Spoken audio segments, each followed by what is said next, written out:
Hello दोस्तों। पिछले episode में मैंने बताया था कि एक्सटर्नल एग्ज़ाम देने के बाद भी मैं पूरी तरह पास नहीं हो पाया था। उसके बाद मेरी ज़िंदगी में ऐसा दौर शुरू हुआ जहां मुझे खुद भी समझ नहीं आ रहा था कि मुझे करना क्या है। मैंने आईटीआई का फॉर्म भरा, सोचा शायद यही अगला रास्ता होगा, लेकिन पहली आईटीआई में मेरा फॉर्म ही रिजेक्ट हो गया। कुछ दिनों बाद मैंने दूसरी आईटीआई में एडमिशन लेने की कोशिश की, पर उस वक्त मेरी हालत कुछ ऐसी थी कि मुझे ये भी समझ नहीं आ रहा था कि मैं कौन सी ट्रेड चुनूं। सच कहूं तो मैं पूरी तरह से कंफ्यूज्ड हो चुका था। फिर मैंने सोचा कि अब पढ़ाई को थोड़ा साइड में रखकर कोई जॉब ज्वाइन कर लेता हूं। मैं रोज़ न्यूज़पेपर में जॉब की वैकेंसी देखता रहता था। एक दिन मुझे हमारे शहर में मोबाइल एसेसरीज की एक होलसेल शॉप में वैकेंसी दिखी। मैं वहां पहुंचा और मुझे जॉब मिल गई। ये मेरी ज़िंदगी की पहली जॉब थी। सैलरी थी सिर्फ 1500 रुपये प्रति महीने। आज सुनने में ये रकम छोटी लगती है, पर सच कहूँ उस समय मुझे ये भी पता नहीं था कि महीने की सैलरी कितनी होनी चाहिए। तब मुझे 1500 रुपये भी ज़्यादा लग रहे थे। लेकिन मैं वहाँ सिर्फ 15 दिन ही काम किया और फिर जॉब छोड़ दी। उसके बाद बड़े भाई ने मुझे एनिमेशन सीखने के लिए एक इंस्टीट्यूट में जाने के लिए कहा। उन्हें लगता था कि फ्यूचर में एनिमेशन इंडस्ट्री बहुत ग्रो करने वाली है। मेरे लिए इससे अच्छा करियर और कोई नहीं हो सकता। मैं वहाँ गया भी, लेकिन एक हफ्ते के लिए। फिर मैंने वो भी छोड़ दिया क्योंकि मुझे कुछ समझ ही नहीं आ रहा था। और आज जब पीछे मुड़कर देखता हूँ तो लगता है कि शायद ये मेरी ज़िंदगी की बड़ी गलतियों में से एक है। इस बीच मुझे एयरफोर्स के एक कॉन्ट्रैक्टर के साथ काम करने का मौका मिला। वहाँ उनके पास वॉल पेंटिंग का कॉन्ट्रैक्ट था। पहली बार मुझे महसूस हुआ कि असली दुनिया में काम कैसे होता है।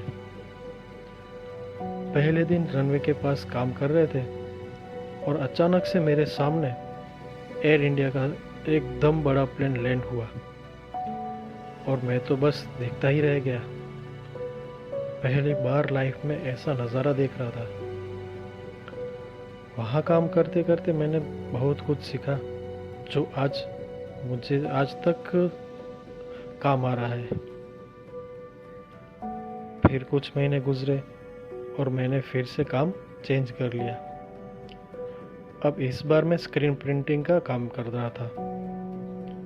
स्क्रीन प्रिंटिंग मतलब शादी के card, invitation card, visiting card वगैरह जो हाथों से प्रिंट करते हैं। मैं लगभग 5-6 महीने वहाँ काम करता रहा।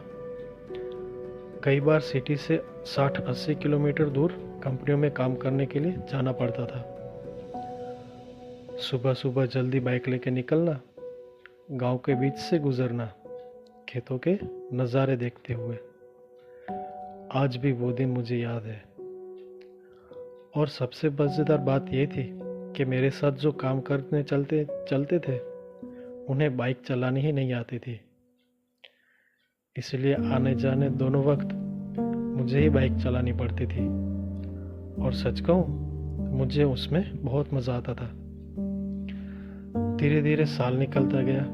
मैं काम भी कर रहा था और साथ ही मेरे बचे हुए सब्जेक्ट की तैयारी भी कर रहा था।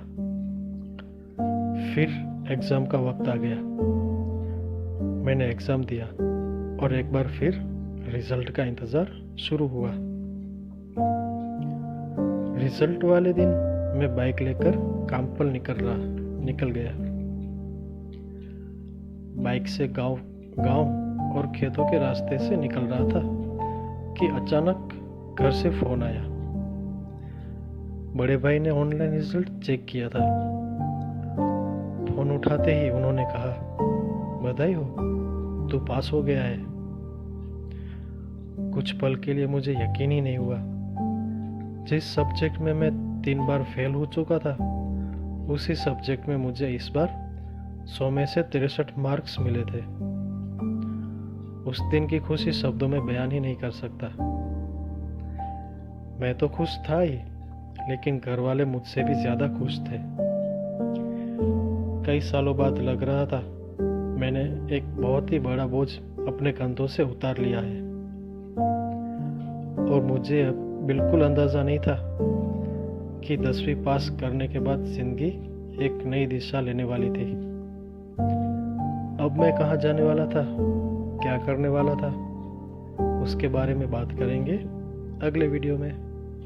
तब तक के लिए अगर आपको ये वीडियो अच्छा लगा तो वीडियो लाइक करें, चैनल को सब्सक्राइब करें, और हाँ, ज़्यादा से ज़्यादा शेयर भी करें।